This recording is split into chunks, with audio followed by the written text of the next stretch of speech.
Urusan mati, urusan pindah ke akhirat, semua minta perpanjangan kontrak di dunia. Minta kontraknya dipanjangkan, minta ditambah, minta ditambah, minta ditambah, minta ditambah. Oke, kabul. Jenengan dipanjangkan umur sampai 1000 tahun, siap. Insya Allah, bagus jawabannya insya Allah. Tapi coba dicek dulu. Istrinya meninggal, dia masih hidup. Oke, bisa nikah lagi. Sip. Nikah lagi. Umurnya dia 100 tahun, istrinya meninggal, anaknya meninggal, umur 200 tahun. Wah, sak putune entek. Terus hidup sendiri sama jalannya udah gak jelas. Tambah 100 tahun lagi, geletak di tempat tidur, urip orang mati gak? Mau? Mikir sih. Jangan tergesa-gesa. Ini laporan ke langit jalan terus ya. Mau? Lah, kok plan gitu gimana? Tadi katanya siap. Sekarang mulai punya keyakinan tidak mau. Ya udah, diskon, nolnya kurangi 1. 100 tahun. Oke, mungkin masih agak masuk akal ya. 100 tahun masih siap. Di Solo dulu ada satu Habib umurnya 95 tahun, kurang lebih. Sakit. Habib ini berapa hari sekali khatam Al-Quran. Bahkan ada yang mengatakan tiap hari khatam Al-Quran. Sakit, di rumah sakit dijenguk sama Habib-Habib yang lain dan sama teman-temannya. Ya, mau kiai, ya soan tuh jenguk. Terus semua mendoakan, mugi-mugi Habib tambah umur, panjang umur, sehat. Jawaban Habibnya, stop, please, jangan doakan saya panjang umur. Ya, saya udah capek hidup sama temannya cucu-cucu saya. Kamu kan temannya cucu-cucu saya hidup sama temannya cucu-cucu saya udah capek. Saya pengen nyusul teman-teman saya saja. Tadi dongakna aku husnul khotimah. 95 tahun ya, nggak mikir dawa umur, mikirnya husnul khotimah. Jadi kamu mikirnya enaknya berapa? 100 tahun atau 80 tahun? Terus mulai mikir ya. Ya, husnul khotimah. Kita nggak bahas husnul khotimahnya nih, bahas umurnya dulu. Umur ini, ternyata umur kita ini yang nggak bakal meleset. Wong sudah dikasih tahu oleh Allah Ta'ala kok. Yang menciptakan kita kan Allah, nggak ada yang lain. Allah udah ngasih tahu kita lewat Nabi Muhammad Sallallahu Alaihi Wasallam. Rasulullah udah ngasih tahu umur umatku 60 sampai 70 tahun. Itu rata-rata di kuburan ya segitu, 60 sampai 70 tahun.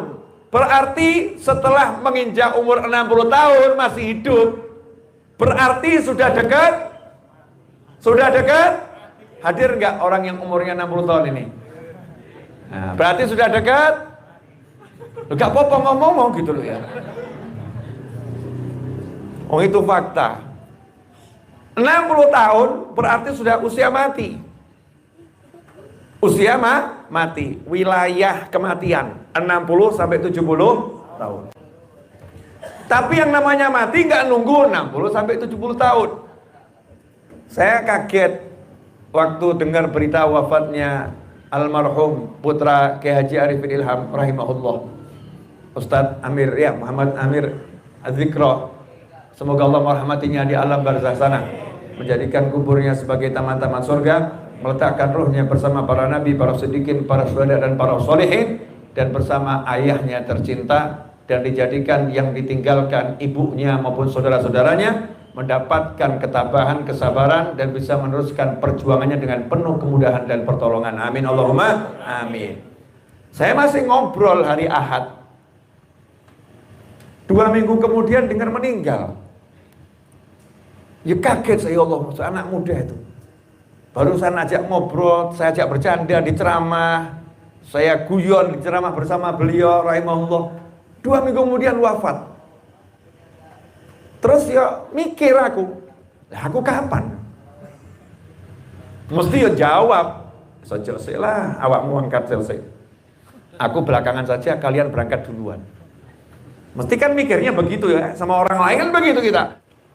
Namanya maut gak kenal usia. Yang penting kontraknya menurut catatan Allah habis, maut selesai. Mau sehat, gagah, perkasa, gak punya penyakit, ganteng, pol, kalau kontraknya habis tetap mati. Walaupun sakit udah gak bisa gerak, walaupun udah gak bisa ngapa-ngapain, komplikasi 80 penyakit. Tapi kalau yang nama kontraknya belum habis, dimati-matikan gak mati-mati. Cabut alatnya ben mati, gak mati. Tambah melek, kaget itu. Kok tambah melek gitu ya? Kenapa?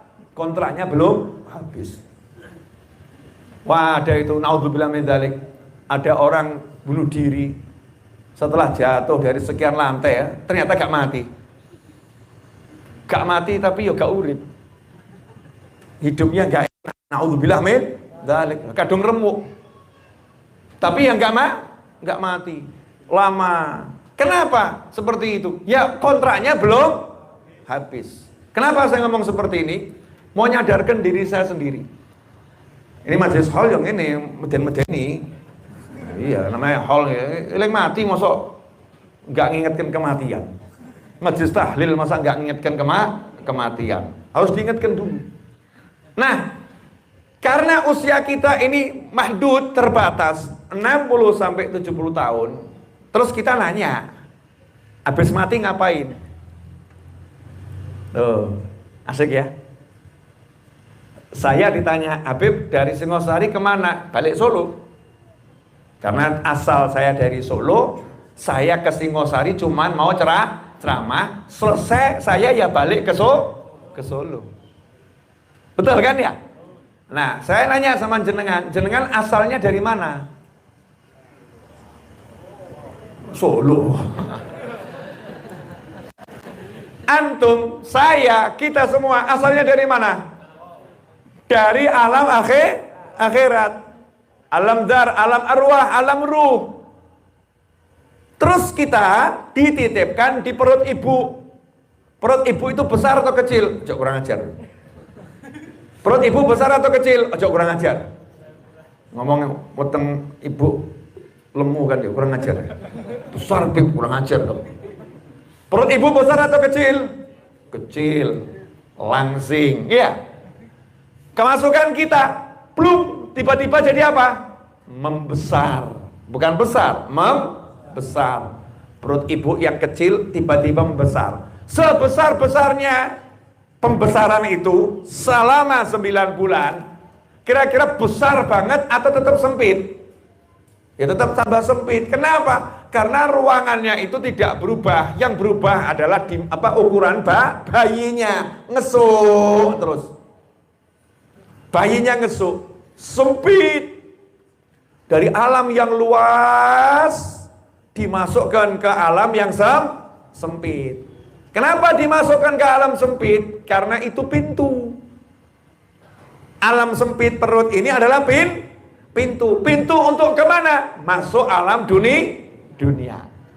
Jadi alam perut ini adalah pintu untuk masuk alam dunia. Nanti selesai di alam dunia, dikembalikan ke alam akhirat. Inna lillahi wa inna ilaihi raji'un.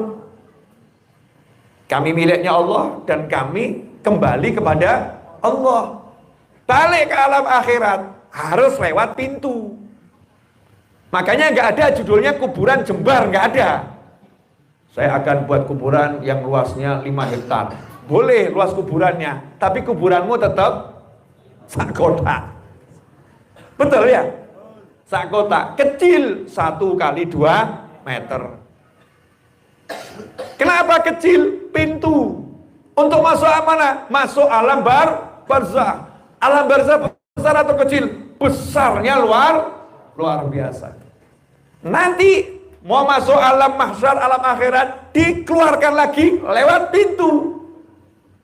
Nggak ada ujuk-ujuk dari barzah gitu ya, alam mahsyar, enggak. Dikembalikan lagi lewat pintu. Maka namanya alamnya alam kebangkitan, bangkit. Tapi udah dirubah ini dunianya. Jadi padang mahsyar yang luar biasa. Setelah itu disidang, Setelah disidang digiring ke neraka atau dihantarkan ke surga. Mudah-mudahan kita termasuk yang dihantarkan ke surga. Amin Allahumma amin. Dihantarkan ke surga, sampai di depan surga harus melewati yang namanya jembatan. Jembatannya itu kebetulan bawahnya namanya neraka. Masya Allah. Kalau sudah diantarkan ke surga lewat jembatan ini kepleset, ya nyemplung neraka. Makanya jangan cuma diantarkan ke surga, sampai dimasukkan ke dalam surga. Karena ada orang-orang yang sudah dihantarkan ke surga, di depan pintu surga diseret ke neraka oleh anaknya. Ya Allah, jangan masukkan orang ini ke dalam surga, karena dia tidak pernah mengajarkan aku sholat. Aku tidak bisa sholat gara-gara dia. Jadi bawa dia masuk neraka bersamaku ya Allah. Ada pula istri-istri nanti yang nyeret suaminya. Makanya Pak, kadang-kadang tuh istri sudah di dunia ruwet, akhirat yang meruweti. Kadang-kadang loh ya, sama seperti suami Bu, suami juga begitu. Ono. Ada suami-suami yang begitu juga ada itu.